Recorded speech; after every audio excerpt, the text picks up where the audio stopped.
Ici, pas de chômage technique, si ce n'est au printemps pour l'équipe commerciale. La production tourne, elle, à un rythme effréné chez Gaia Trend. Si la capacité maximale de production peut atteindre 250 000 fioles par jour, elle se situe en moyenne à 150 000. Et la production a été maintenue tout au long de l'année 2020, malgré les confinements.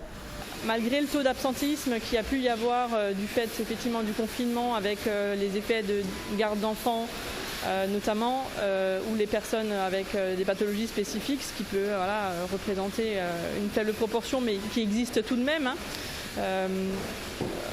On a su vraiment garder le cap en fait, et on finira l'année, je pense, avec un bilan positif global.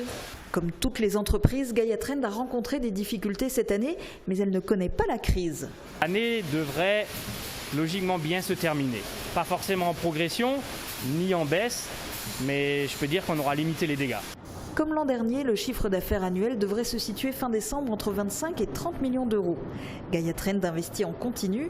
Après la modernisation des expéditions et l'aménagement de la boutique Nouveau Souffle, l'entreprise regarde maintenant en direction du site de l'ancien Lidl, de l'autre côté de la rue, pour un futur projet d'expansion. Il n'y a pas vraiment de projet. Cette acquisition immobilière est plus de la prévention ou de la vision à très long terme. C'est une opportunité pour nous parce que c'est un bâtiment en face d'à peu près 1000 m² avec du parking qui se libère. Donc ça aurait été vraiment bête de ne pas sauter sur cette opportunité. Ça va servir au début de stockage, mais pourquoi pas par la suite d'intégrer une nouvelle unité de production ou de logistique. Je ne peux pas le dire aujourd'hui. Ce qui est sûr, c'est que Gaia Trend va continuer à embaucher pour maintenir, voire étoffer son effectif de 150 salariés. Alors nous recrutons très régulièrement, sur les 4 dernières années, environ 20 personnes par an, sur différents profils, tant sur la partie production que des fonctions support, comme je disais, telles que le marketing par exemple. L'équipe commerciale s'est fortement agrandie également depuis 2014. Et c'est effectivement les profils que nous avons recrutés le plus les dernières années, parce que effectivement pour pouvoir vendre, il faut pouvoir promouvoir nos produits. Et c'est aujourd'hui des postes qui sont encore ouverts régulièrement du fait de l'évolution de notre organisation et de l'évolution de la part de marché également. Et 90% des employés sont du bassin local, alors à vos CV. Olivier Marcel, ce deuxième confinement a commencé exactement en même temps que le mois sans tabac. Est-ce que vous ressentez les effets économiques de cette 5e édition ? Bonjour Julia. Alors non, en effet, il a démarré lors du mois sans tabac, mais à l'inverse de celui de mars, aujourd'hui on ne ressent pas d'effet économique. Arrêter la cigarette en utilisant la technique de vapotage, est-ce que ça ne revient pas quelque part à passer d'une addiction à une autre ? Alors non, parce que la cigarette électronique est avant tout un moyen de sortir du tabac, donc un moyen de sevrage.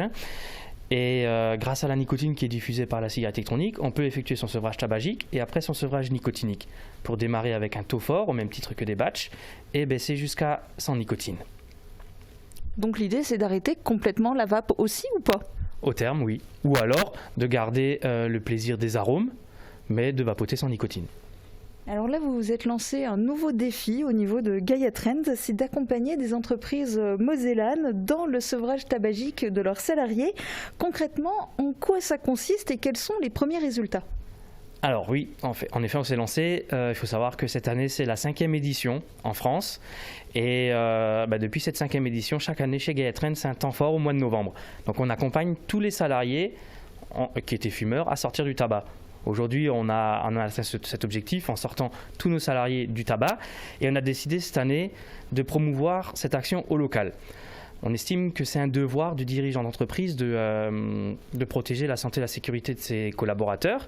Et on s'est dit que proposer cette action peut être très intéressante.